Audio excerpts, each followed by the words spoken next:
Hello and welcome to MFAC Coaching. Today I'm going to do a horizontal spread in my Erin Condren planner. That is what I use to actually plan for this channel. So if you have an interest in seeing what I do with that, including some sticker books and some different decals I've gotten along the way, I encourage you to stick around.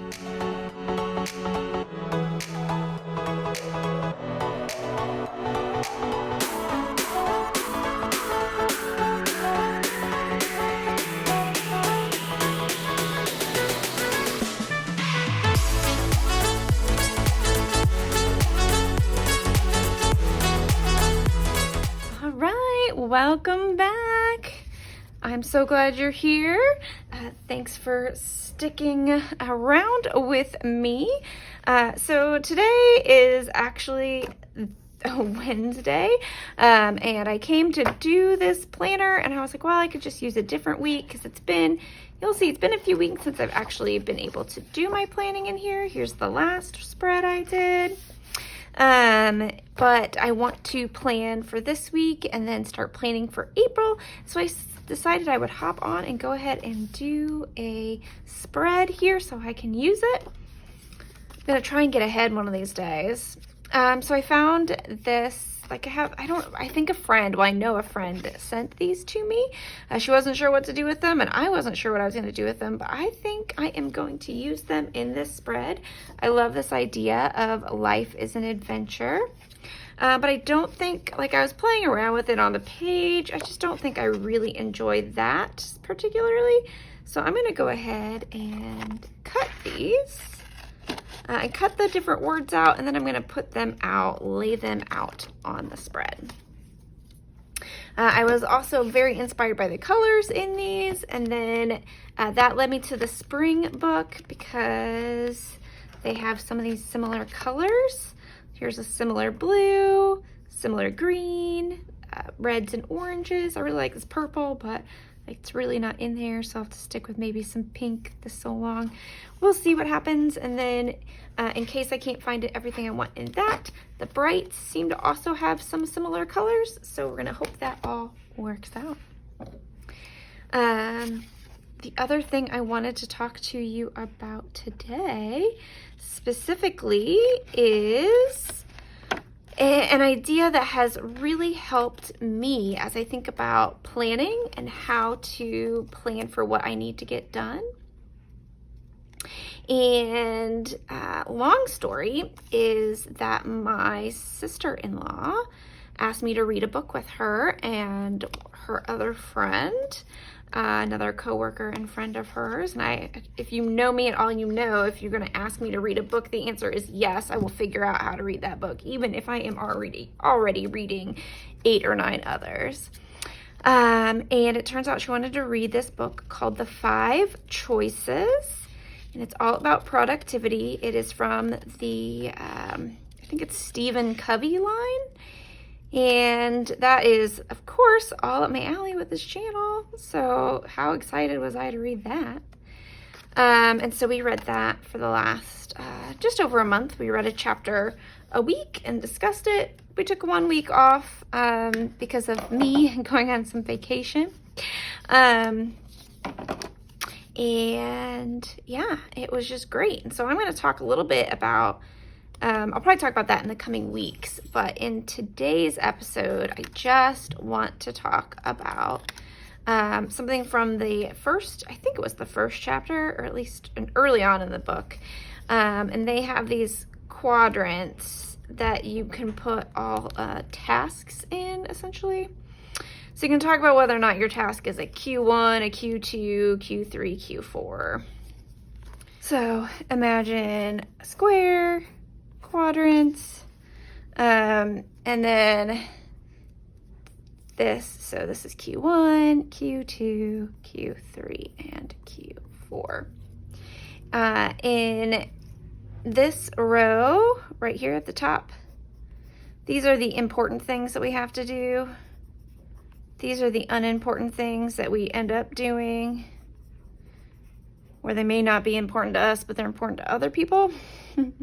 These are the urgent things. and then these are the non-urgent. So the idea is that you could put something in all 4 quadrants, or you could put any task you have could be put in one of these 4 quadrants. And so a lot of things, particularly with the work, depending on how busy your job is, for instance, but most likely if you have a job where you get emails from people that are marked urgent, the question for you becomes whether or not that is a Q1 or a Q3. So just because it's urgent for somebody else doesn't mean it's important to you. So you get Q1 would be it's an urgent, it's important for everybody. These are probably the things that your boss emails you, because even if you think those things are unimportant, you don't get to treat them as unimportant. You just get to treat them as important and urgent.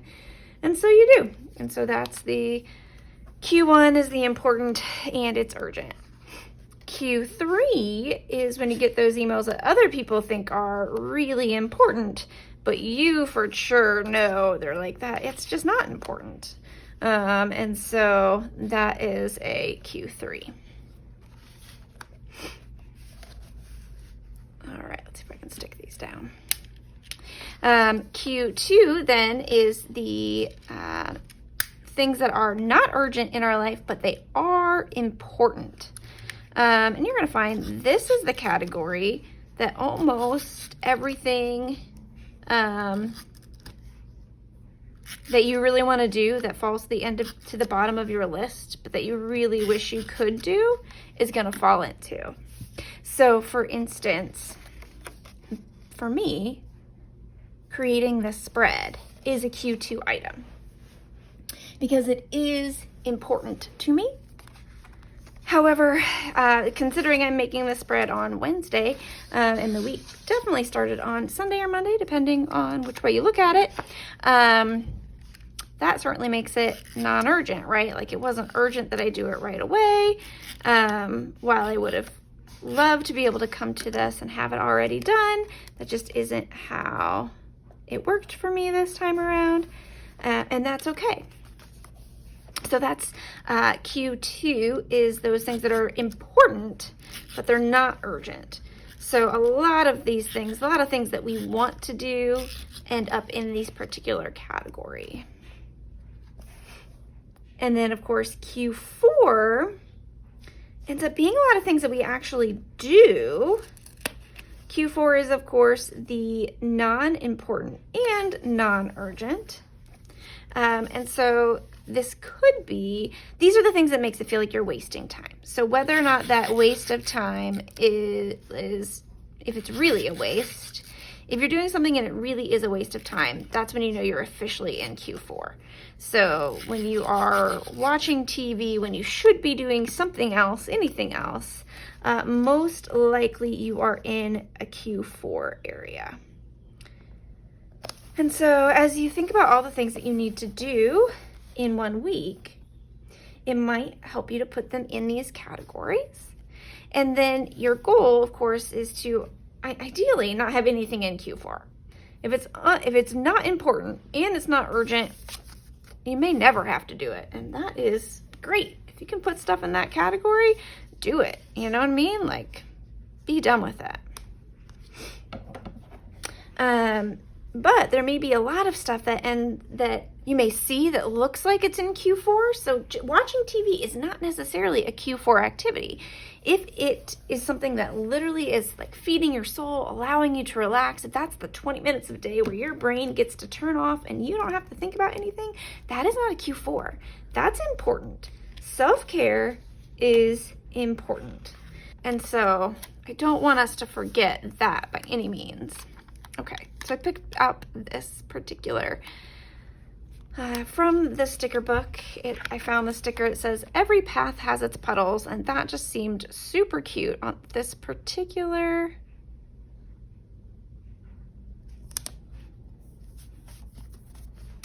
with the clouds in the background. I just loved that, so I may, however, still kind of cut around it. So once you have your quadrant, now I know I'm going to cover this up, but once you put everything into the quadrants, now your goal is to maximize your life so that you can do more things in Q2. You do less things in Q4, and then you can also have some really good conversations with coworkers and family members about Q1 in particular, and then Q3.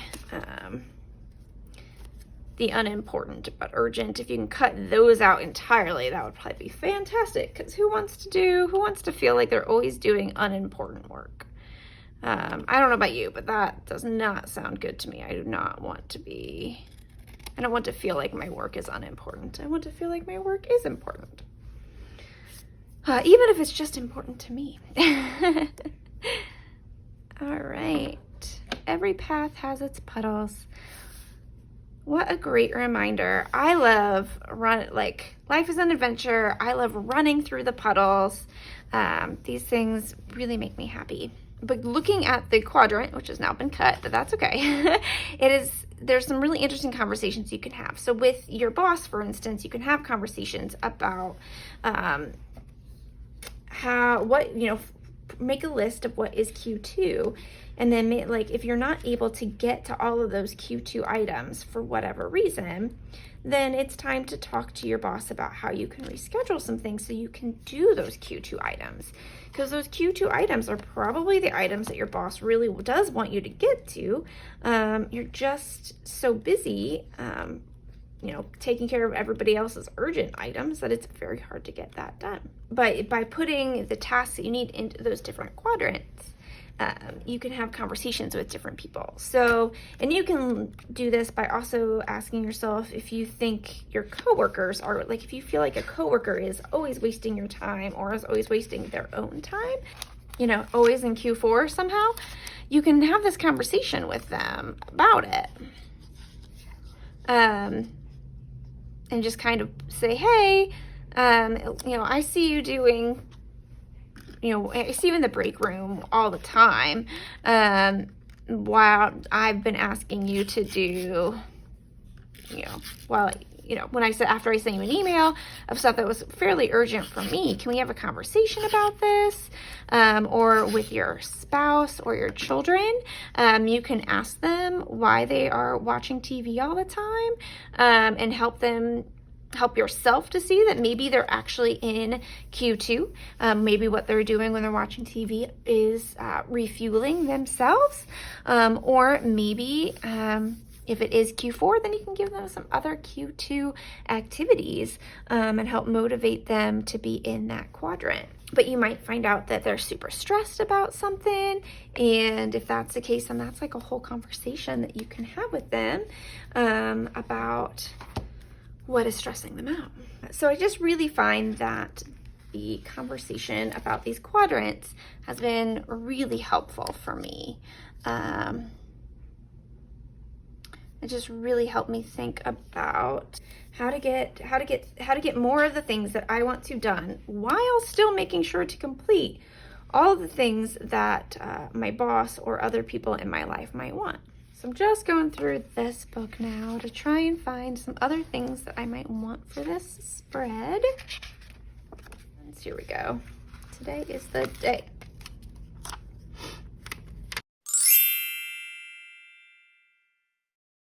So yeah, I encourage you to think, look at if you're already a planner, look at your to-do list and see how much of your to-do list is urgent, how much of it is not urgent.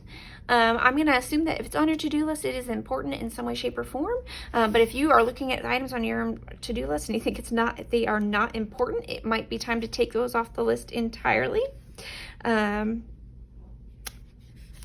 So that's a thought right there, just understand that they're going to be, move them down to the Q2, Q3, and Q4, because, there are things that you have to do that are unimportant, but you still, at some point, they may raise to the level of importance,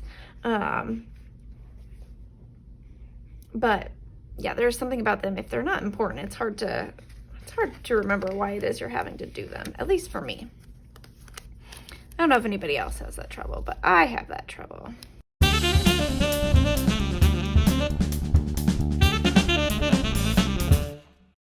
It is, of course, not straight.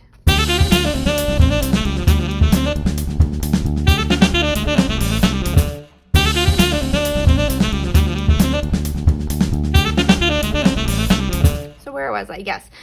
With your Q1, Q2, Q3, Q4, I encourage you to take some time to put the tasks that you need into those boxes and really think about the amount of time that those things are taking you. You want the quadrant that's Q2 that is important but not urgent. You really want to be able to spend some healthy amount of time in that area because those are the things that are probably going to be like setting your goals. That's going to take some time and it's super important, but it's going to be really easy to push off and it's rarely urgent. So it's just key to try and figure out how you can schedule that Q2 time into your life.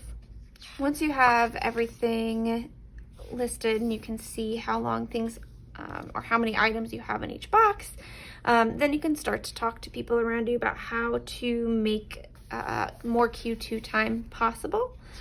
So how to limit the number of urgent things that you have to deal with so you can focus more on your Q2 time. And then if you find that you do a lot of Q4 time, what I encourage you not to do is to make yourself feel bad for that, because that's not the goal. The goal is not that you should feel bad about doing anything in that Q4 time. My question at least is it really Q4? Is it really unimportant? Or is it something that you're doing for yourself, which would really make it Q2?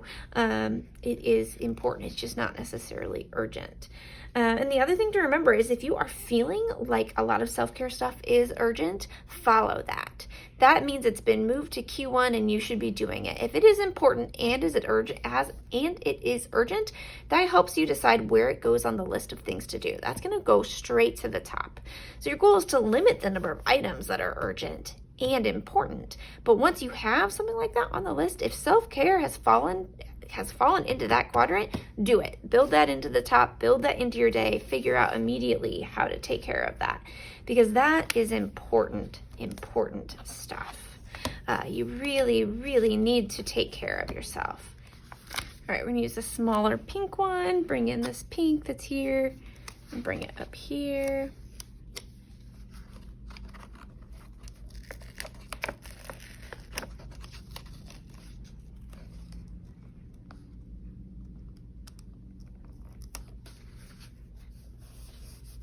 Do a little layering there.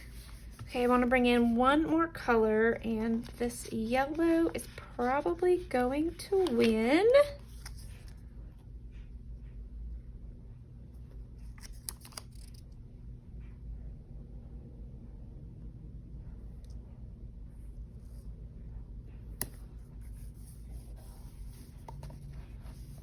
Love that. Let's see what other yellow I can do. Ooh, I'm loving that. Okay. I think this is just about done. I'm thinking maybe something up here that's like in the skinny variety. There's lots of skinny boxes somewhere in this book. I know I've seen them. There we go. Those say appointments, which I don't have, but here we go. Maybe a blue one. Or a pink one might be better. Nope, blue. Two of those. Let's see if there's like a bird or something that I can put on top, like right here. It's pretty cute. Let's choose a cute bunny, even though I said I wasn't ready. It's all right. Okay. There we go. I like that. Yeah, I know it's a little crooked, but let's ignore that because otherwise I'm just gonna drive myself crazy. And I think we're gonna call that done. Yeah, I can write some key notes on that, write around the adventure that is life. Make some notes on here. I am going to really love this. So here it is. This is my spread to use this week. And I know that when I do these spreads, I always feel like my thoughts are a little jumbled. And so I hope that wasn't too confusing with the quadrants, but I hope it really helps you think about the things you have to do, think about whether they are important and if they are urgent, and think about how you can find ways to do more of the things that are important but non-urgent, because that is usually the things that are going to really benefit you the most. That's your self-care, anything that is the non-urgent pieces, anything you can put towards the bottom of your list that you end up putting towards the bottom of your list, even when you don't mean to, because it doesn't feel urgent. But those are the things that we tend to need to be focusing on most for our career and moving our career forward, or for our family and making sure that we are giving them the time that they need for self-care. So I hope that thinking about things in that way helps you prioritize, help you realize what it is that we need to be working on, and just gives you a new way to think about your tasks and scheduling. So I hope that helps you. If it did, or even if it didn't, go ahead and put some comments down below. Let me know. I would love to hear from you. All right. Thanks so much for stopping by today. I look forward to talking to you in the future. Bye.